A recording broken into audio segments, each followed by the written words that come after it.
नमस्कार, कमोडिटी 360 में आपका स्वागत है। और कल सरकार के बजट के पिटारे से एग्री सेक्टर के लिए कई बड़े ऐलान निकले। एग्रीकल्चर एक्सेलरेटर फंड बनाने की बात हो, कॉटन के लिए पीपीपी प्रोग्राम शुरू करना हो, या प्राइमरी एग्री क्रेडिट सोसाइटी बनाना हो, या फिर नेचुरल फार्मिंग को बढ़ावा देना। आज अपने खास मेहमानों से एग्री सेक्टर से जुड़ी बजट की हर एक बारीकी को हम यहाँ पर समझने की कोशिश करेंगे। हमारे साथ जुड़े हैं IIFL सिक्योरिटीज के अनुज गुप्ता और state commission for agriculture Maharashtra के फॉर्मर प्रेसिडेंट पाशा पटेल। अनुज, आपसे पहले जानना चाहेंगे, काफी कुछ यहाँ पर एग्रीकल्चर में निकल के आया, चाहे वो रबर के लिए था, कॉटन के लिए था, मिलेट्स के बारे में यहाँ पर अच्छी खासी बातचीत की गई, साथ ही साथ नेचुरल ऑर्गेनिक फार्मिंग पर जोर दिया गया, एग्रीकल्चर एक्सेलरेटर फंड बनाने की बात की जहां पर स्टार्टअप्स को फंड मुहैया किया जाएगा।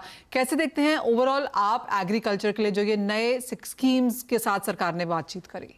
मैसेज जी, गुड आफ्टरनून। देखिए, जो बजट था वो अगर आप देखेंगे तो मुझे ये लगा कि पूरा बजट ही एग्रीकल्चर के आसपास मूव करता हुआ दिखाई दिया। इसमें अगर हम देखेंगे तो फिशरीज को भी इंक्लूड किया गया। कहीं ना कहीं एग्री स्टार्टअप पे काफी जोर दिया गया और साथ में जो फंड बनाने की बात की गई है वो भी यहाँ पे रही। और साथ में जो एग्री कमिटीज है उनको कंप्यूटराइज कनेक्टेड करने की बात की गई, जो कि काफी इंपॉर्टेंट है, जो कि अभी तक हमने नहीं देखी थी। काफी जो सोसाइटीज थी वो अभी भी कनेक्टेड नहीं थी आपस में। तो अब ये कनेक्टेड होने की वजह से कहीं ना कहीं हम देखेंगे जो एक मोरल है किसान का वो यहाँ पर बूस्ट होता हुआ दिखाई देगा। मंडी ऑलरेडी यहाँ पर कनेक्टेड है, अब सोसाइटी भी कनेक्टेड होंगी। तो मुझे लगता है कि एग्रीकल्चर जो एक सेक्टर है वो यहाँ पर अब एक बूस्ट लेता हुआ दिखाई देगा। इंपॉर्टेंट चीज जो मिलेट्स के बारे में यहाँ पर देखने को मिली, क्योंकि मिलेट्स एक ऐसा प्रोडक्ट है जहां पर आप मोटे अनाज के बारे में हम देखते हैं, और ये एक ऐसा यहाँ पे क्रॉप्स हैं जो कि कम कॉस्टिंग में, कम पानी में इनकी अच्छी खासी उत्पादन देखने को मिलती है। तो कहीं ना कहीं अगर इस पे बूस्ट किया गया है तो मुझे लगता है कि आगे भारत के अंदर इसका जो प्रोडक्शन है वो बढ़ सकता है, और कहीं ना कहीं एक्सपोर्ट साइड पे भी भारत को यहाँ पे बेनिफिट होता हुआ दिखाई देगा मिलेट्स को लेके। तो मुझे लगता है कि पूरा ही अगर ओवरऑल हम देखें तो कहीं ना कहीं एक पॉजिटिव बजट है एग्रीकल्चर सेक्टर के लिए। एब्सोल्युटली। अनुज, साथ ही साथ डिसेंट्रलाइज स्टोरेज कैपेसिटी के बारे में भी यहाँ पर बात की गई है। फॉर बहुत लंबे समय तक हम देखते रहे हैं कि जो वेयर हाउसेज हैं, कोल्ड स्टोरेजेस हैं, सीलोज हैं, सरकार हर बजट में कुछ ना कुछ इसके बारे में बात करती है। डिसेंट्रलाइज स्टोरेज कैपेसिटी को लेकर अब आपके क्या व्यूज हैं? देखिए, मुझे लगता है कि जो डिसेंट्रलाइज स्टोरेज कैपेसिटी है, कहीं ना कहीं इसमें हम देखेंगे कि जो कहीं ना कहीं जो ब्रोकर होता है या फिर जो स्टोरेज वेयर हाउस होते हैं वो उतना सही से काम नहीं कर पाते। बट अगर हम पिछले 2-3 सालों में देखेंगे तो जो पूरा एक वेयर हाउस सिस्टम है वो काफी यहाँ पे मैनेज होता हुआ दिखाई दिया है। तो अगेन वेयर हाउसिंग सिस्टम को पूरी तरीके से एक चैनलाइज करने के लिए, पूरी तरीके से प्रक्रिया में लेके आने के लिए इसको डिसेंट्रलाइज किया जाएगा, जिससे कि कहीं ना कहीं हर एक आदमी, हर एक किसान उसको यूज कर सके और एक हर लेवल पर इसको यूज किया जा सके। तो उसका यूसेज बढ़ाने के लिए और कनेक्टिविटी को स्ट्रॉन्ग करने के लिए, क्योंकि कहीं ना कहीं अगर हम देखें तो जो ट्रांसपोर्टेशन है वो भी यहाँ पे काफी समय लगता है ट्रांसपोर्टेशन में, तो उसके लिए वेयर हाउसेज का काफी बड़ा योगदान रहेगा। तो मुझे लगता है कि उसकी वजह से कहीं ना कहीं जो डिसेंट्रलाइज किया जाएगा इसको, तो उससे काफी हद तक जो वेयर हाउसेज प्रक्रिया है वो यहाँ पर मददगार साबित होगी।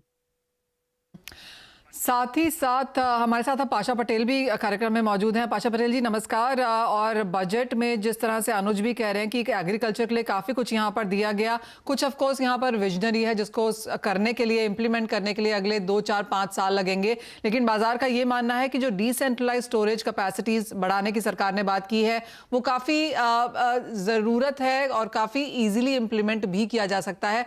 आपका क्या व्यू है?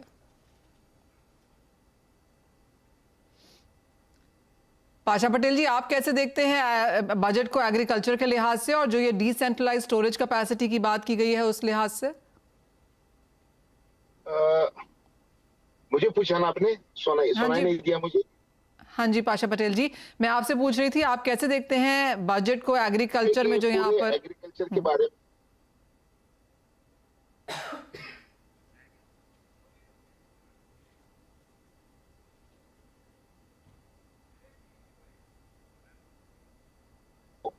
जी पाशा पटेल जी,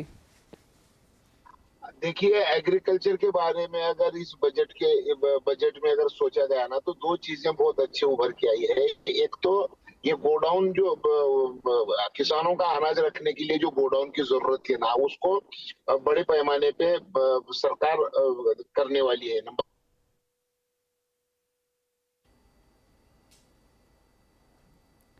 जी हाँ, एग्री सेक्टर में जो स्टोरेज क्षमता को बढ़ाने पर जोर है, जैसे आपने कहा, वो काफी पॉजिटिव है यहाँ पर। और वही एक चीज ऐसी भी लगती है जो नई है और जो की जा सकती है इम्प्लीमेंट। जी, 65,000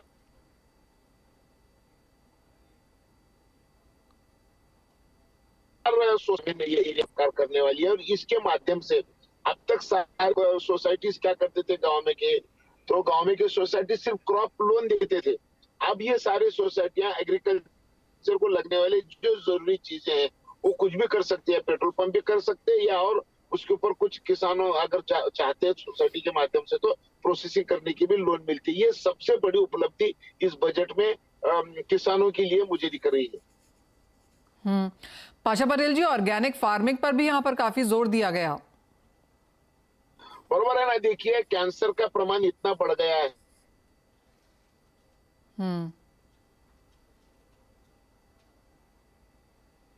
जी हाँ, ऑलराइट पाशा पटेल जी, आपको फिर से यहाँ पर जोड़ने की कोशिश करते हैं क्योंकि लाइन में वहाँ पर दिक्कतें हैं, लेकिन तब तक अनुज से बात कर लेते हैं। और अनुज, एक और जो डेवलपमेंट हमने पिछले 24 घंटे में आते हुए देखी है वो कॉटन की है, जहाँ पर MCX ने अब एक कॉन्ट्रैक्ट लॉन्च कर दिया है। फरवरी 13 को ये लॉन्च होगा और अप्रैल जून के कॉन्ट्रैक्ट्स यहाँ पर आएंगे। तो ये एक और एग्री की जो थी, एक वांट था, आस्क था बाजार का, जो ऑफकोर्स बजट से बाहर आया, लेकिन इसकी भी काफी जरूरत थी बाजार को।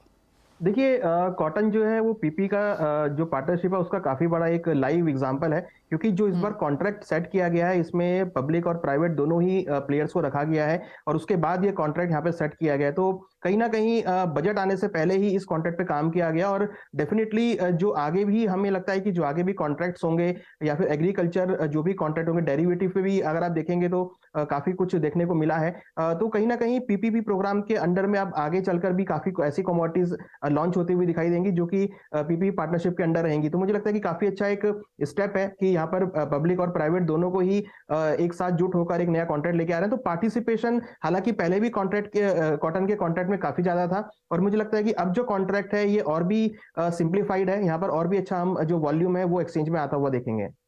अनुज, ऐसा आपको क्या लगता है जो हम वंचित रह गए, जो इस बजट में एग्रीकल्चर के लिए नहीं आया? देखिए, फ्यूचर्स मार्केट के लिए सीटीटी है जो कि काफी हमेशा से ही रहा है। कॉस्ट ऑफ ट्रांजैक्शन जो है वो हमेशा से हाई रही है, तो सीटीटी हम वेट कर रहे थे कि कहीं ना कहीं उस पर भी कुछ रिव्यू होगा, बट उस पर रिव्यू नहीं हुआ।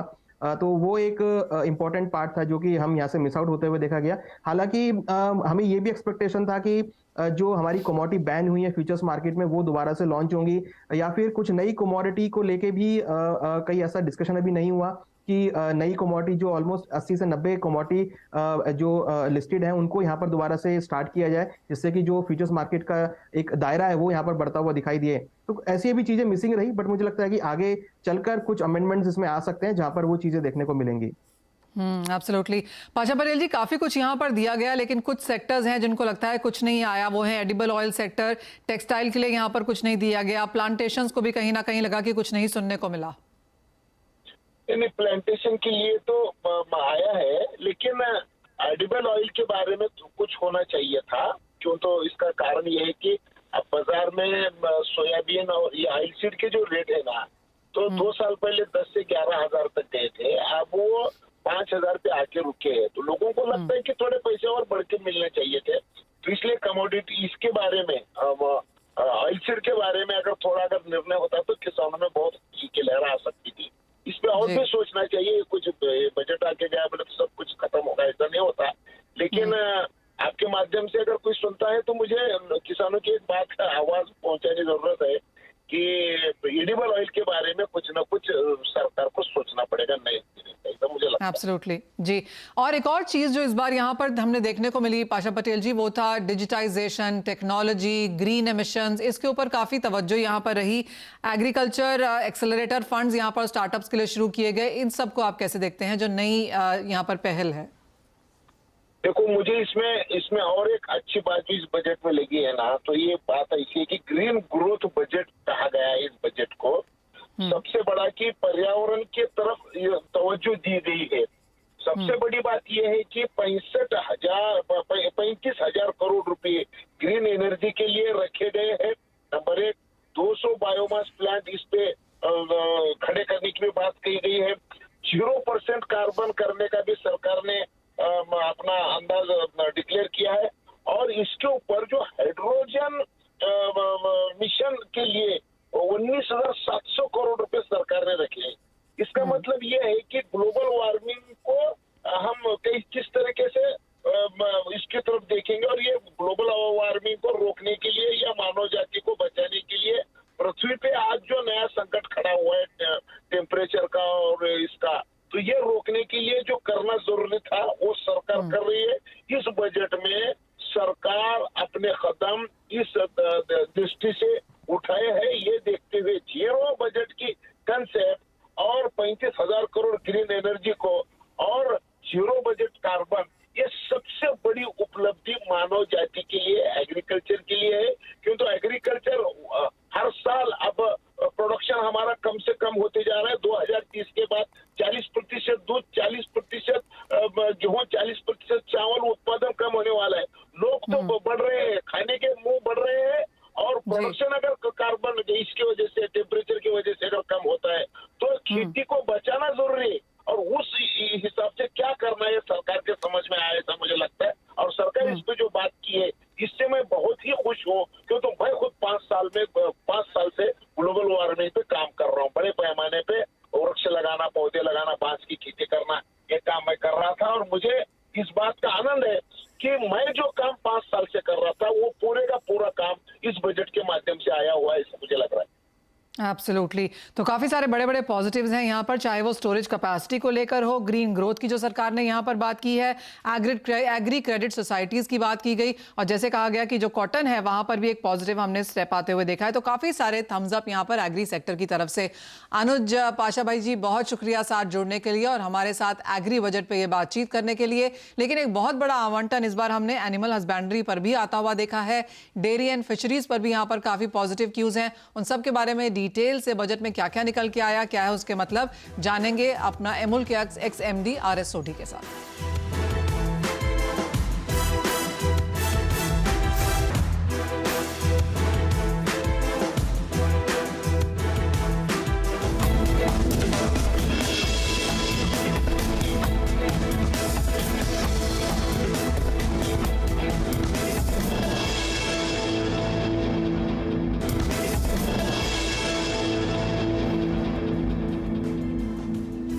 आपका स्वागत है और अब एक्सक्लूसिव बातचीत के लिए हमारे साथ जुड़ रहे हैं मिस्टर RS सोढी, जो कि प्रेसिडेंट हैं इंडिया डेयरी एसोसिएशन के। मिस्टर सोढी, बहुत शुक्रिया CNBC आवाज़ के लिए समय निकालने के लिए। बजट में डेयरी और एनिमल हस्बेंड्री के फंड के एलोकेशन में हमने एक अच्छी खासी बढ़त आते हुए देखी है। कोऑपरेटिव्स का भी यहाँ पर काफ़ी लंबा चौड़ा जिक्र हुआ, कैसे देखते हैं आप उसे? पूरी बजट में अगर पहली बार सहकारिता और कोऑपरेटिव्स के ऊपर काफी एम्फेसिस दिया गया, और मुझे लगता है कि भारत सरकार ने सही पहचाना है कि इंडिया डेवलप हो रहा है, इंडस्ट्री डेवलप हो रही है। हमको आने वाले 5 साल में अगर हमको $5 ट्रिलियन की GDP करनी है, we can do it. But उसके लिए खाली अर्बन इंडिया को ही नहीं, भारत और रूरल इंडिया को भी डेवलप होना है। और वहां को अगर डेवलप करने के लिए सबसे बड़ा जो स्ट्रक्चर यूज किया जा सकता है वो है कोऑपरेटिव्स का। और कोऑपरेटिव्स के स्ट्रक्चर को अगर यूज करना है तो उसको कंटेम्परेरी बनाना पड़ेगा, उसको डिजिटल इंटीग्रेट करना पड़ेगा। इसलिए आप देखें, सबसे पहले अगर बजट में बोला गया कि भारत में जो 63,000 प्राइमरी एग्रीकल्चर कोऑपरेटिव सोसाइटीज है उनका कंप्यूटराइजेशन किया जाएगा, और उन सोसाइटीज को जब उनका पूरा नेशनल लेवल पे डेटाबेस बन जाएगा, जो अभी नहीं है, वो मल्टीपर्पज कोऑपरेटिव का काम करेंगे, डेयरी के लिए भी, क्रेडिट के लिए भी, फर्टिलाइजर, सीड और बाकी जो भी जरूरत है। और जो पंचायत अनकवर्ड है कोऑपरेटिव से, उनको किया जाएगा। आई थिंक ये बहुत अच्छा स्टेप है। एब्सोल्युटली। मिस्टर सोढी, ऑल्सो बीते 1 साल में हमने देखा है कि दूध की कीमतें काफ़ी बढ़ी हैं, साथ ही दूध के प्रोडक्ट्स की लागतें भी यहाँ पर बढ़ी हैं। तो ऐसे में इस साल के लिए अब दूध के दाम और लागतों को आप कैसे देखते हैं? ऐसे बात आपकी सही है कि पिछले 1 साल में दूध के प्राइस 1.5 साल में 14 से 15% बढ़े हैं। पर दूसरी तरफ अगर देखें, किसान की लागत, इनपुट कॉस्ट 20 से 25% बढ़ी है, और दूध के प्रोडक्शन में 70% कॉस्ट ऑफ फीड होती है। और आने वाले टाइम में मुझे लगता है कि जिस हिसाब से अभी डिमांड एंड सप्लाई है, क्योंकि इस वक्त पूरे भारत में जो ऑर्गेनाइज सेक्टर में दूध की थोड़ी सी ग्रोथ कम हुई है, बिकॉज ऑफ इनपुट कॉस्ट बढ़ना, फीड कॉस्ट बढ़ना, लंपी स्किन आना, और पिछले साल काफी कोविड था, अभी नहीं है, तो नेचुरली अनऑर्गेनाइज सेक्टर भी काफी दूर ले रहा है। पर मेरा ये मानना है, आज की परिस्थिति को देखते हुए अगली दिवाली तक दूध की पोजीशन टाइट रहेगी, मैं नहीं कह रहा हूं कि भाव पिछले साल जितने बढ़ेंगे, तो पोजीशन टाइट है। और उसके बाद नेक्स्ट विंटर में अच्छा दूध का प्रोडक्शन आएगा, क्योंकि आज की तारीख में पशुपालक को दूध का भाव अच्छा मिल रहा है, तो वो काफी प्रोत्साहित हो रहे हैं कि ये नए पशु रखें, उसमें इन्वेस्टमेंट करें, उनको फीड अच्छी खिलाएं, उनको चारा अच्छा दें, पर उसमें थोड़ा टाइम लगता है। ये ऐसी चीज नहीं कि आज आपने नया जानवर लिया और 3 महीने 6 महीने बाद आपके पास फसल आती कि नहीं, इसमें 2-2.5 साल लगते हैं। तो बिगिनिंग हुई है। अगर इस हिसाब से चलता रहा तो आने वाले टाइम में पशुपालन जो इस वक्त तकरीबन 5 से 5.25% जीडीपी में कंट्रीब्यूट करता है, ये 7 से 8% तक जीडीपी में कंट्रीब्यूट करेगा। मिस्टर सोडी, आप अमूल के एमडी तो रह ही चुके हैं और अब आप यहाँ पर इंडिया डेयरी एसोसिएशन के प्रेसिडेंट भी हैं, आप इंडस्ट्री को अच्छे से समझते हैं, तो इस साल अब डेयरी सेक्टर में क्या बदलाव देखने को मिल सकते हैं? देखिए, इंडियन डेयरी एसोसिएशन इस वक्त तकरीबन 74 साल पुरानी भारत की डेयरी इंडस्ट्री की अपेक्स बॉडी है, जिसमें प्राइवेट, कोऑपरेटिव, एजुकेशन इंस्टीट्यूट सब लोग हैं। हम सब ने अभी मिलकर डिसाइड किया है कि इंडियन डेयरी एसोसिएशन को रोल अदा करना है। भारत में डेयरी से प्रति कोई भी प्रश्न हो, कोई भी पॉलिसी मैटर हो, कोई भी टेक्नोलॉजी हो, उसके लिए अपने सुझाव देने और उसके लिए प्रयत्न करना है। जिस तरह से आप इंडस्ट्रियल बॉडी है, सीआई है, फिकी है, ऐसी आईडीए को डेयरी के लिए बनना है। और उसके लिए हमको नेचुरली साइंटिस्ट रखने पड़ेंगे, सब्जेक्ट स्पेशलिस्ट रखने पड़ेंगे, और पॉलिसी मैटर में और टेक्नोलॉजी में इंटरवीन करना पड़ेगा और अपने सजेशन देने पड़ेंगे। और मुझे लगता है जिस तरह से भारत की डेयरी इंडस्ट्री इस वक्त बहुत ही ऑप्टिमिस्टिक है और बहुत ही फ्यूचर के बारे में बहुत ही पॉजिटिव है, तो इसमें रिसोर्सेज भी आएंगे और नए नए इनोवेशंस और टेक्नोलॉजिकल अपग्रेडेशन भी होंगे। और जैसे मैंने बोला, भारत 45% कंट्रीब्यूट करेगा अगले 25 साल में पूरे विश्व में, और वो होके रहेगा। ऑल राइट, तो on that bullish note mister Sodhi, बहुत शुक्रिया हमारे साथ यहाँ पर सीएनबीसी आवाज के लिए समय निकालने के लिए। तो काफी सारे बदलाव यहाँ पर आगे जाकर डेयरी सेक्टर में देखने को मिल सकते हैं। लेकिन इसी के साथ मुझे दीजिए इजाजत, आपसे इजाजत लेने का समय है। ब्रेक के बाद लेकर आएंगे आवाज समाचार।